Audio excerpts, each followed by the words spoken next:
A footman's call from outside the bedroom door caused Julian to stiffen above him. Leo, hearing that it was Julian's mother who had sent for him, tried to emerge from the haze of their encounter. He calmed his breathing and weakly reminded the young master that he was being summoned. The man, interrupted, showed a trace of displeasure, his face darkening as he dismissed the interruption with a low, rough voice. He told Leo not to mind it. Outside, the footman waited until his throat was dry before the activity inside the room finally subsided. Leo, feeling his body ache, did not dare to delay, forcing his trembling limbs to help Julian into a heavy cashmere robe. Julian said nothing, his gaze fixed intently on the bruised skin of Leo's neck, a look of deep satisfaction in his features. The silence stretched for a few seconds until Leo realized the atmosphere had grown strange. He swallowed, his throat parched, and asked what the matter was. Julian didn't answer directly. He simply raised a long, elegant finger, his eyes holding a knowing, dangerous amusement as he inquired if Leo had enjoyed himself. The tone was light, a clear taunt. As the candle flame flickered with a soft hiss, Leo was torn between irritation at Julian's ill-timed jest and anxiety about the man still waiting outside the door. The footman's voice, now tinged with urgency, sliced through the air like a splash of icy water. He called out again, insisting that Mrs. Ashford had urgent business to discuss and that Julian must come at once. A line of impatience formed on Julian's brow. Leo immediately intervened, turning to coax him in a soft whisper. He urged Julian to go, saying his mother must be getting anxious. The smile faded from Julian's face, his well-defined jaw tightening in a way that signaled rising anger. He asked Leo if he knew why his mother was looking for him. Leo shook his head, his eyes dropping to a damp stain on the bedspread, his mind already calculating how to clean it. He murmured that he was foolish and didn't know. Julian's voice was flat, betraying no emotion, as he questioned this ignorance, mentioning that he heard the news was already all over the estate. He uttered the words coldly, his dark eyes seeming to burn a hole into Leo's face.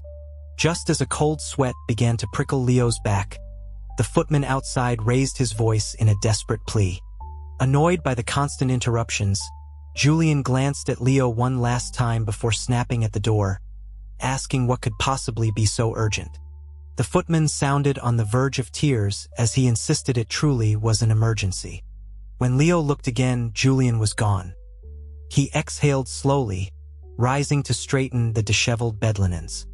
Later, under the subtly mocking gazes of the household staff in the main hall, he quietly heated water to wash himself. It was the dead of winter, and icicles hung from the bare branches outside. A pair of new maids were loitering near the door. One asked the other who that person with Mr. Julian was, noting that she had seen them eating and sleeping together many times, wondering if he was some kind of bodyguard. The other girl scoffed, flicking her friend on the forehead. She said her mother told her he was kept for Mr. Julian's private pleasures, commenting on his slender waist and how he was neither man nor woman, with a suggestive sway in his walk. Her mother had even speculated he might be some kind of demon in disguise. The first maid gasped, questioning if it was truly possible for two men to be together. It seemed impossible. Besides, she had heard that Mrs. Ashford was arranging a marriage for her son. Men couldn't produce heirs, after all. The other shrugged, remarking that for a family with so much money, they could do whatever they wanted. He was just a personal attendant, of little consequence in the end. The strange, intimate scent of the room was stifling, making Leo's head spin. Hearing their hushed voices carried on the frigid wind, he felt a wave of dizziness and leaned out to shut the window he had opened earlier.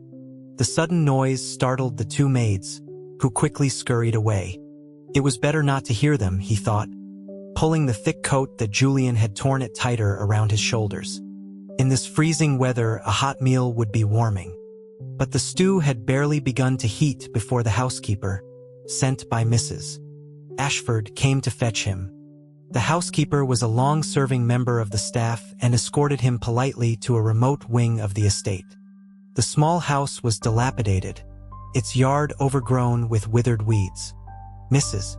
Ashford, draped in a fox fur stole and holding a silver hand warmer, was resting with her eyes closed. Seeing Leo's nervous entrance, a pleasant smile touched her impeccably preserved face. She asked him how he had been lately.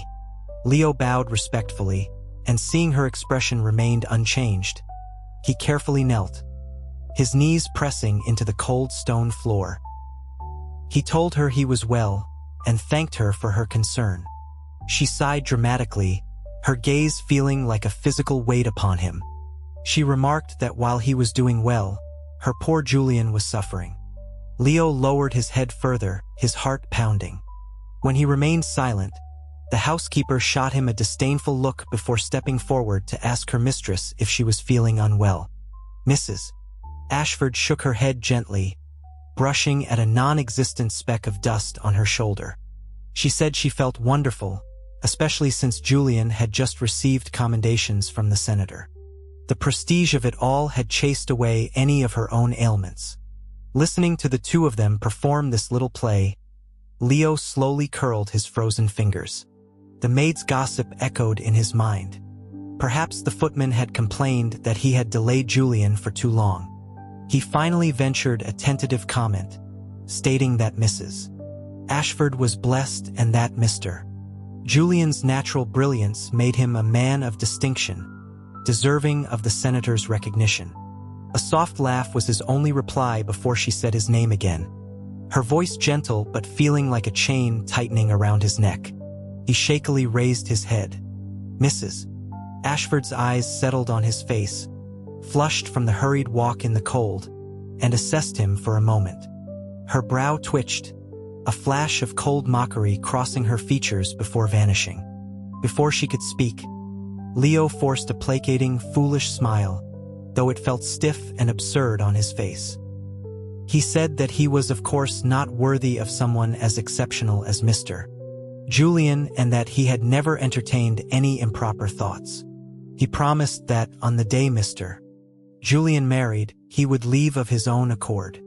Seeing the servant who had led her son astray now making such promises, a flash of cruelty entered the matriarch's eyes. But she suppressed it, feigning a nonchalant air and covering her mouth with her hand as she laughed. She expressed her relief that he had such awareness. She then told Leo not to blame her, confiding that when Julian first demanded to have him, her own heart had been in more turmoil than his was now. She asked him directly if he resented her. Leo bowed even lower, unknowingly exposing the back of his neck, which was covered in red marks from Julian's teeth, to the cold air. He answered in a muffled voice that he had never resented her. If not for her charity years ago, he would not be alive today. He only hoped that, for the sake of the past, she would grant him a way to leave with his life. The air in the room grew still. A clump of snow must have fallen from a branch outside, because a dull snap echoed in the silence. Leo swallowed hard, holding his breath. He heard Mrs. Ashford give a satisfied sigh. She said since he was so reasonable, she could rest easy. Julian had to leave in the morning to fetch his aunt and his cousin from Philadelphia. She told Leo he would stay here for the night, to prevent any further late-night disturbances with her son. With a final, lingering glance, she swept out of the room. The brief opening and closing of the door let in a blast of frigid air. Leo blinked, staring blankly at her retreating figure, his hand resting on his empty stomach. Julian had pulled him into bed the moment he returned from the city yesterday. He hadn't eaten in a full day. Philadelphia. He had heard it was a city of old money and tradition. Julian's cousin must be a refined and gentle young woman. A quiet worry settled in him. He wondered if she would resent her future husband, if she ever found out he had once kept a boy in his bed for his own amusement. The winter days were short, and darkness fell quickly. Fat snowflakes descended silently from the sky. A grim wind blew through the doorway. In the middle of the night, he shivered, instinctively reaching for the warmth of the body that was usually beside him. But he was awake now and alone. He lifted his heavy eyelids, his throat aching. His feet were numb with cold inside his thin shoes. He saw only the decaying beams of the ceiling above. The wind howled outside like a ghost, and the rare sound of footsteps was always hurried. He lay on his side on the narrow cot in the dark corner, hugging himself tightly. It was likely on Mrs. Ashford's orders that he had been locked away in this forgotten part of the estate. The sound of drums and celebration finally brought someone to this desolate courtyard on the day of Julian's return. A young stable hand named Sam cautiously pushed open the door and came over to the cot, touching Leo's forehead. He exclaimed in alarm that Leo was burning up. Without another word, he quickly lifted Leo onto his back and carried him out through the back of the estate to find a doctor. As they passed the main courtyard, the normally quiet grounds were filled with the laughter and cheerful voices of a crowd of women. The festive scene was a stark contrast to the lonely back lot. Delirious with fever, Leo clutched Sam's work shirt and struggled to consciousness. He leaned close to Sam's ear and whispered, asking who had arrived. The boy carrying him faltered for a moment before replying awkwardly that Leo shouldn't ask. He admitted it was the young master who had brought someone back with him. Sam's words were vague, but Leo understood. He stared at the bright sun, a long moment passing before he silently buried his face in Sam's back. His voice was muffled by the thick winter coat as he said he understood, and told Sam to keep going. Through a small gap in the stone gate, he saw Julian, frowning, as he helped a young woman out of a carriage. She had soulful, dark eyes, luminous and clear, with a soft blush dusting her eyelids. When she gazed up at Julian, her expression was one of intense, devoted affection. From a distance, Leo saw Julian subtly withdraw his hand. Just as Julian's gaze happened to drift in their direction, a strange, unidentifiable emotion surged in Leo's heart. Mrs. Ashford appeared at that exact moment, blocking the searing line of sight. Sam quickened his pace, carrying Leo away from the scene. It was just a common cold, but Sam was treating it like a terminal illness. Leo felt a mix of gratitude and wry amusement as he leaned on the boy, slowly making his way back to his own quarters. Since being sold to the Ashford family at the age of 10, he had always shared a room with the other servants his age. That changed one day after Julian returned from his studies and his eyes unexpectedly fell upon Leo. Mrs. Ashford had then assigned him to be Julian's personal attendant. Julian wasn't a bad person. He was not demanding about his food or clothes. Leo never imagined that this young man, a paragon of aristocratic grace in public, would one day use a piece of roasted chicken to lure a starving boy into his bed. He remembered that day. Julian, for the first time, had been drinking. The weather was gray and overcast, just like today. Julian had plied him with liquor until he was dizzy and confused, coaxing him to undress and lie down on the soft mattress. He had been young and foolish then, his mouth open as he waited for Julian to feed him, not realizing how the flush from the alcohol made his lips look, how utterly tempting it appeared in Julian's eyes. In the end, the chicken was thrown to the floor. Leo watched, wide-eyed, as it rolled across the floorboards, its greasy surface picking up dust. As he stared, stunned, Julian's hot body pressed against his. He kissed his cheek, his voice urgent and raw, asking Leo to be his. What had his answer been? He couldn't remember. He only remembered that Julian's grip on his waist was painfully tight, and that he had cried, thinking Julian was drunk and had mistaken him for someone else. But his protests were useless. Afterwards, he lay in a daze while Julian held him, kissing his mouth. That was when Mrs. Ashford had burst in, her eyes filled with a venomous hatred that pierced him. She had demanded to know if this was Julian's solution. Julian had simply pulled the blanket tighter around Leo from behind and said coolly that since she wouldn't agree, he had no choice but to take what he wanted. His mother, heartbroken and furious, asked if Leo had ever once said that he loved him. His body ached, and tears choked him, leaving him unable to speak. Julian ignored him, turning his head to give a quiet order for his man, a silent shadow in the corner, to escort his mother out. Mrs. Ashford, unable to win, swallowed her fury and left, but the look in her eyes promised that this was far from over. Sam's voice brought him back to the present. He was fussing over him, telling him to take care of himself, that even a cold could be deadly in this weather. He reminded Leo how frail he had been when he first arrived, and how Julian himself had instructed Sam to look after him. Sam chattered on for a while, but getting no response, he just smiled awkwardly and said he had to go, explaining that Julian didn't allow him in Leo's room. With that, he hunched his shoulders and stepped out into the snow. Leo closed the door and began to remove his heavy, cumbersome coat. Before he could reach the bed, a chilling voice echoed from the shadows. It asked him what the penalty was for leaving the estate without permission. From behind an ornate screen in the dim room, Julian emerged, his dark gaze like that of a hungry wolf, fixed squarely on him. Leo's heart plummeted. His only instinct was to run, but he hadn't even reached the door before Julian grabbed his shoulder. The world spun and he was thrown onto the bed. A familiar, aggressive presence emanated from the man before him, cold and merciless, just like that first day. His body went rigid. Julian began tearing at his clothes without preamble. Leo raised a trembling hand to stop him, tears slipping unbidden from his eyes as he begged him not to. At the sound of his crying, Julian's body tensed almost imperceptibly. He lowered his head, his mouth finding Leo's in a desperate, almost punishing kiss, as if searching for an outlet for his turmoil.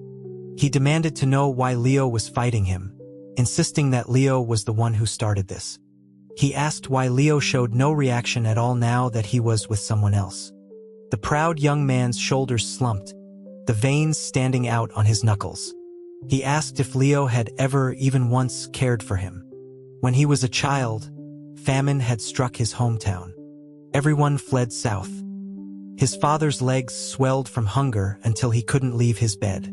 The day the agent from the workhouse knocked on their door, his mother held back her tears and pushed him forward, a small boy squatting on the ground, poking at ants. He was malnourished, rail-thin with dull, brittle hair. His overly large eyes sunk into his hollowed face. He watched as his mother argued with the man, fighting for an extra 10 cents. The pittance she received was just enough to buy medicine for his father. The day he left, his mother followed the wagon and stuffed a hard, dry biscuit into his pocket. She told him there was no other way, that in a wealthy house he might have a chance to survive. She begged him not to hate her, and to find her again in the next life. The other children on the wagon were all crying for their parents. He swallowed the saliva that pooled in his mouth, huddled in a corner, and meticulously ate the biscuit that was so hard it hurt his teeth, picking up every last crumb from the floor. The wagon rattled along until it stopped at the back gate of a strange, grand estate. The greasy curtain was pulled aside, and the sudden light made his eyes ache. A portly man stuck his head in, his eyes lighting up when he saw him. He pointed and declared that he would take this one and a few others. They were told they would do odd jobs in the back of the house. They were pulled from the wagon, confused, as the man led them deeper into the estate, sternly them to be careful, not to see what they shouldn't see or hear what they shouldn't hear. If any trouble arose, they could blame no one but themselves for what would happen to them. After his lecture, he assigned the others to various parts of the estate, but kept Leo behind, calling him into a woodshed. The man, Henderson, beckoned with a strangely kind tone. Leo numbly followed. The moment the door closed, he was pounced upon.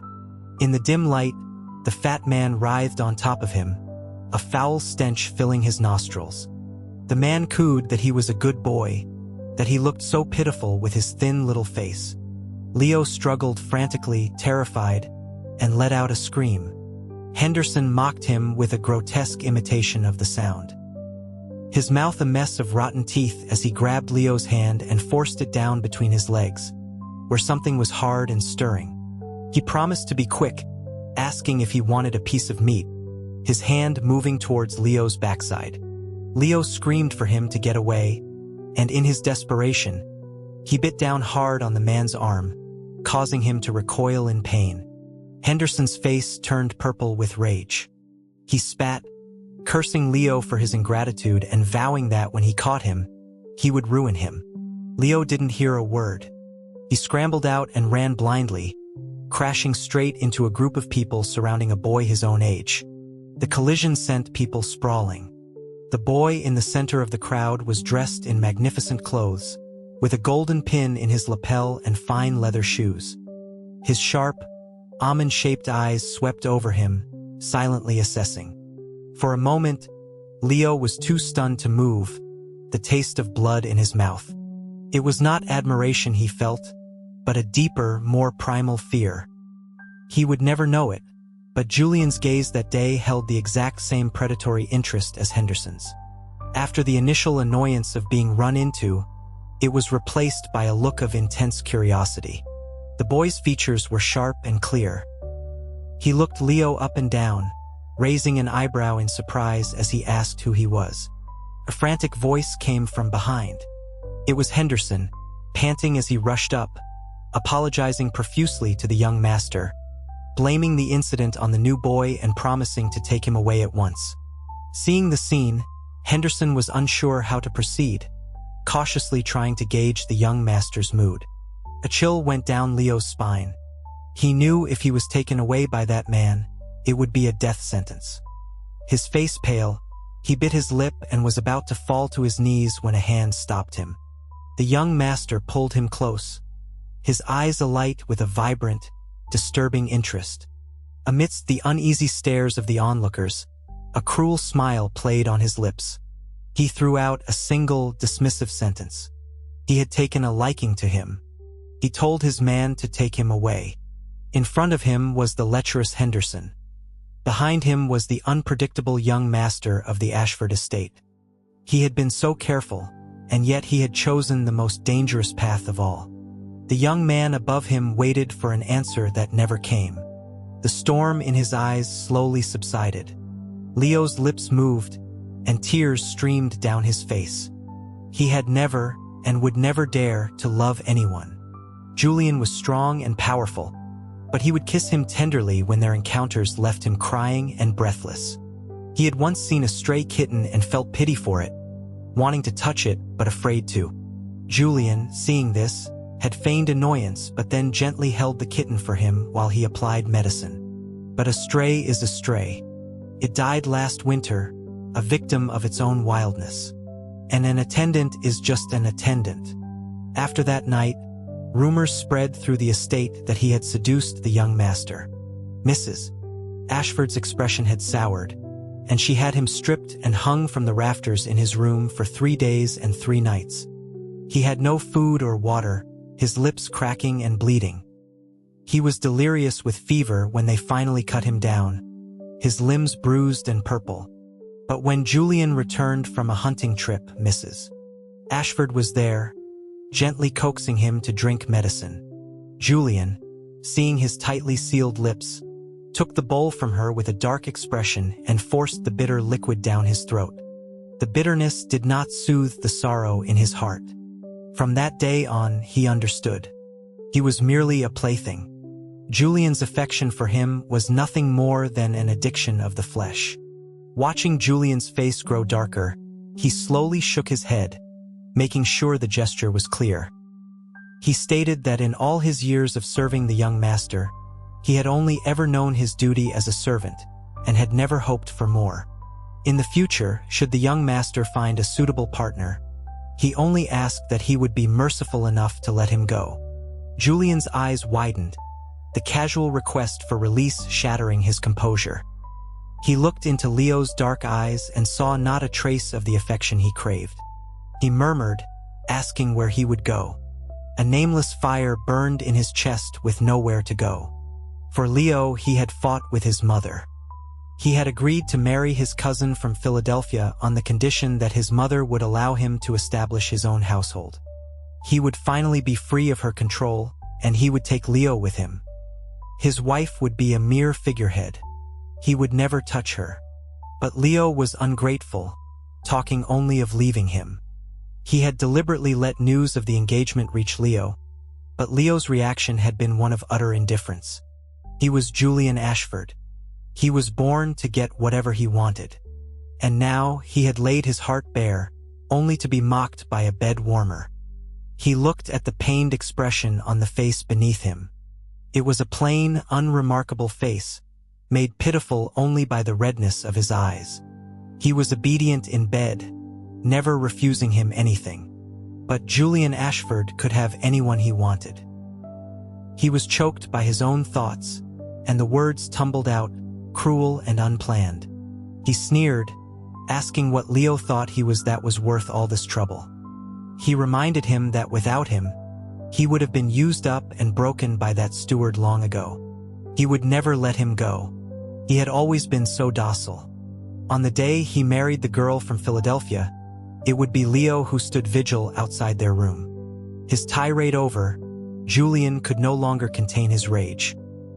He fought back the churning emotions, turned, and strode from the room. Took a long time for Leo to understand what he had said.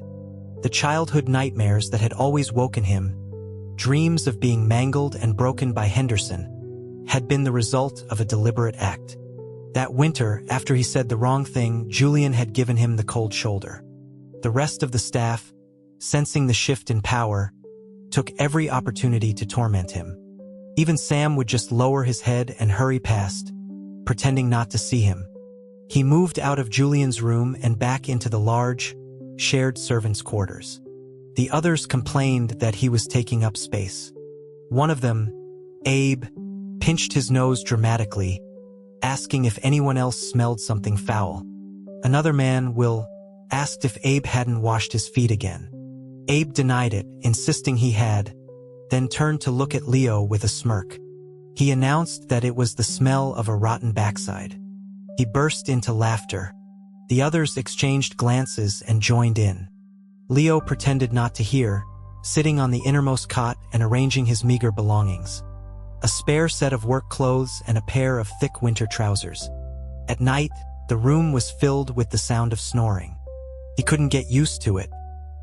He lay curled in the corner, his own clothes serving as a blanket, his toes frozen. Suddenly, someone crept over and crouched beside him. It was Abe. He whispered that he knew Leo was awake, and that he was feeling an urge. He asked if Leo would let him touch him, promising to pay him next month when he got his wages. He started to reach for Leo's leg. It was Abe, the dishwasher from the kitchens. Leo's heart seized with fear. He was terrified Abe would make a scene, and he swallowed the cry that rose in his throat. He put on a fierce voice, mimicking Julian's commanding tone, and told him to get back. The years by Julian's side had taught him something of his master's intimidating presence. It worked. Abe was taken aback, seemingly embarrassed. He spat on the floor and crept angrily back to his own bed. Leo didn't dare relax for a second, lying with his eyes wide open until morning. Fortunately, those days didn't last long. 3 months later, on Julian's 21st birthday, the news of his marriage to Eleanor, the cousin from Philadelphia, arrived. The procession of carriages stretched for miles, from one end of the main street to the other. Crowds of people jostled for a better view of the magnificent wedding. In the grand hall of the estate, Julian, dressed in a fine tuxedo, smiled as he took the hand of a woman and led her down an aisle strewn with red roses.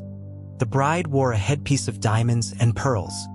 Even with a veil obscuring her face, her stunning beauty was apparent. Mrs. Ashford was already seated at the front, dabbing at her eyes with a handkerchief as the couple approached. The guests whispered among themselves, their eyes full of envy for the bride. They remarked on her good fortune, repeating the rumor that the young Mr. Ashford was a man of impeccable character, with no mistress tucked away. Marrying him meant a life of pure bliss. Another guest mentioned hearing that Mr. Ashford had a personal attendant who was always by his side. They were quickly shushed by their companion, who reminded them that it was a joyous occasion and not the time to talk about irrelevant people. He was pushed to the back of the crowded hall, unable to see what was happening inside. Only the officiant's increasingly shrill voice was clear. With the sky as their witness and the earth as their guide, they were pronounced man and wife. He wished them a long and happy life together, till death did they part. The officiant then declared them married and instructed them to seal it with a kiss. The guests cheered, raising their glasses to toast the newlyweds.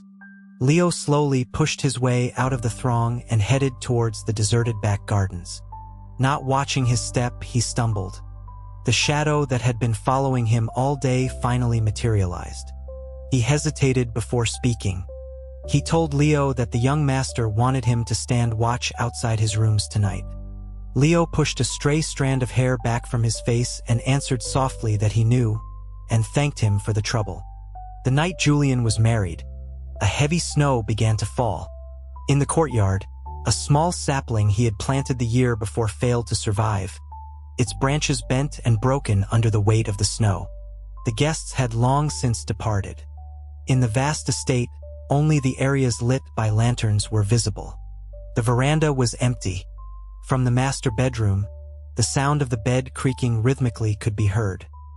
He stood silently in his small corner of the world, snow blanketing his hair and shoulders. After a long time, Julian's hoarse voice came from within, calling for someone to bring water. Leo hid behind a pillar, watching a footman carry buckets of hot water in and out. A few drops splashed near his feet. He stared at them, only then realizing they were his own tears. So he could feel. He just hadn't spoken it, hadn't acknowledged it. Late at night, the servants' quarters were quiet except for the sound of snoring. He stood at the door, brushing the snow from his clothes, but didn't go inside. He just glanced in. His thin shoes were soaked through from the melting snow on the ground. A chill crept up from his feet, making his whole body ache with cold. A sudden rustle in the bushes sounded like falling snow, or maybe a bird, frozen stiff on a branch. A foolish bird. No, a foolish Leo. He had called the bird stupid, but if he were any smarter, he wouldn't have naively believed Julian's words. In this world, did he really think he was so special that the handsome, powerful Julian Ashford would ever truly choose him? Tonight, he knew the truth. Julian didn't care for him at all. Staring at the bird's frozen corpse, he felt his own eyes begin to burn. He had to leave, and he had to leave for good. In this world, only death could truly separate people. Before dawn, a tall figure could be seen stumbling along a narrow path. It was Abe returning from the latrine. He was yawning, planning to go back to bed for a few more hours. Because of the wedding, even the strict Mrs. Ashford had been in a joyous mood and had given the kitchen staff the day off. Abe felt the weight of the tip he had received last night in his pocket. It was half a year's wages. He was a solitary man with no family or girlfriend, but he had one vice: gambling. With the young master's good luck rubbing off on him, he was sure he would win big tonight. The snow was melting into the mud, and Abe watched his step, not noticing he was about to collide with someone. He cursed, asking who the hell had run into him. He looked up and met a pair of glistening eyes. Against the backdrop of the dark bamboo grove, they looked like emeralds washed clean by rain, and they made his heart race. Abe's throat went dry. The bladder he had just emptied felt tight again. Leo watched his reaction, seeing the dazed look on Abe's face, and knew what he had to do. He asked if his offer from before was still valid. Abe's breathing hitched. He looked down, then back up, a dark turbulence swirling in his eyes. He asked if he was serious. Leo nodded softly. He said that for the rest of his life, all he wanted was peace. He asked Abe to do this for him, and then to help him stage a scene afterwards. Abe was silent for a long time. Then, with a rough hand, he pulled Leo into the woodshed. As the door closed, he was pushed onto a pile of hay. His shirt was open, revealing skin as white as snow. Abe's jaw was tight as he leaned in. Leo turned his head away, but did not resist. The woodshed is on fire. Someone, help! Fire! Inside the main house, in a room warmed by a fireplace, Julian slowly woke up. The space beside him in the bed was empty. He heard the frantic shouts from outside and identified the location as the woodshed on the south side of the property. It was where they stored firewood for the winter. In the dry weather, fires were not uncommon. But for some reason, Julian felt a deep unease. He blamed it on Leo. It was all Leo's fault. The boy who used to follow him around like a shadow, smiling that foolish, simple smile at him. Julian picked up his robe and put it on himself. It felt strange not to have Leo there helping him. The commotion outside grew louder. The noise was giving him a headache. He went to the door impatiently and grabbed a passing servant, demanding to know what all the fuss was about. It was just a small fire, no need for such hysterics. If his mother heard, they would all be in for it. The young footman, seeing it was the young master, broke into a cold sweat. He was new to the estate, an orphan, thin as a rail. He had been on night watch with Leo last night. He had been worried that the infamous Leo would be difficult and cruel, but instead, Leo had seen how thin he was and given him a piece of wedding chocolate. It was a fine confection from the city, something he had never even seen, let alone tasted. He had looked around and whispered to Leo, asking if he wasn't going to eat it.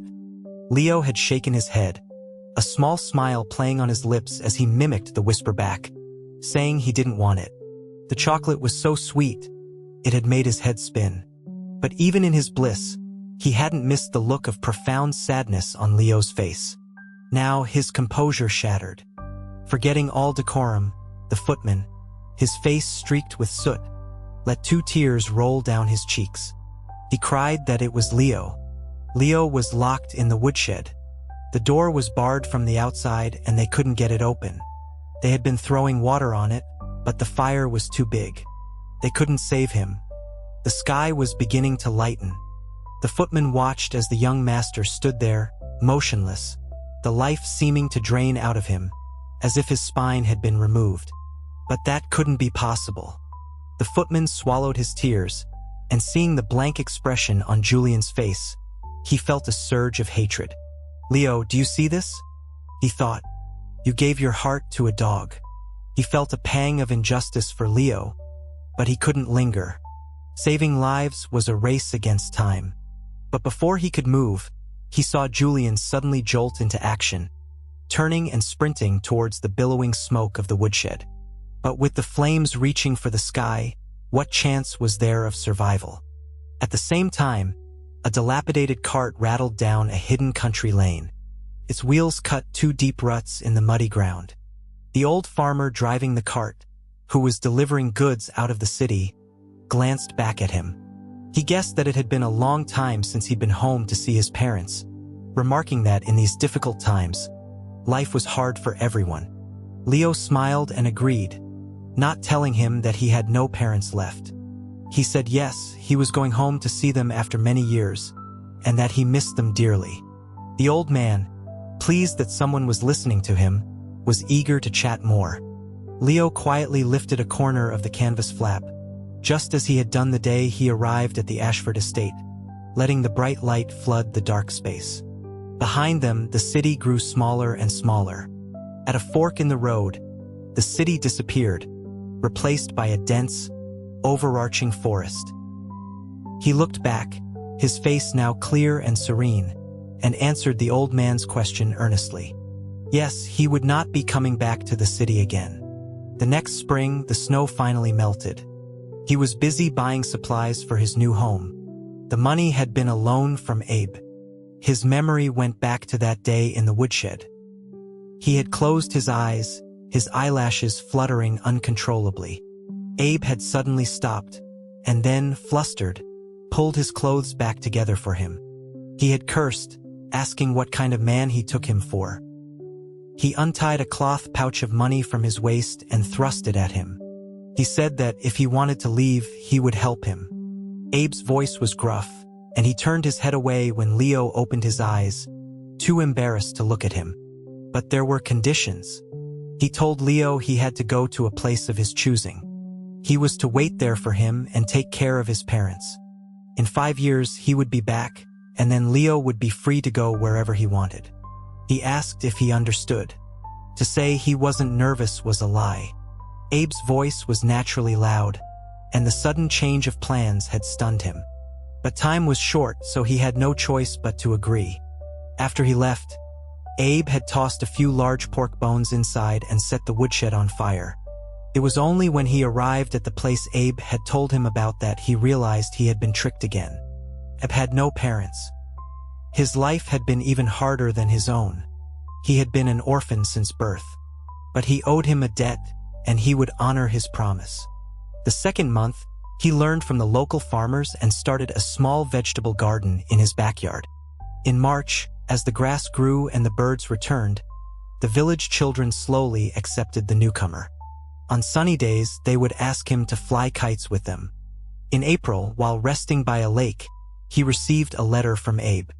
A small section of the inner lining had been meticulously stitched up. He carefully unpicked the thread and found a roll of crisp bills inside.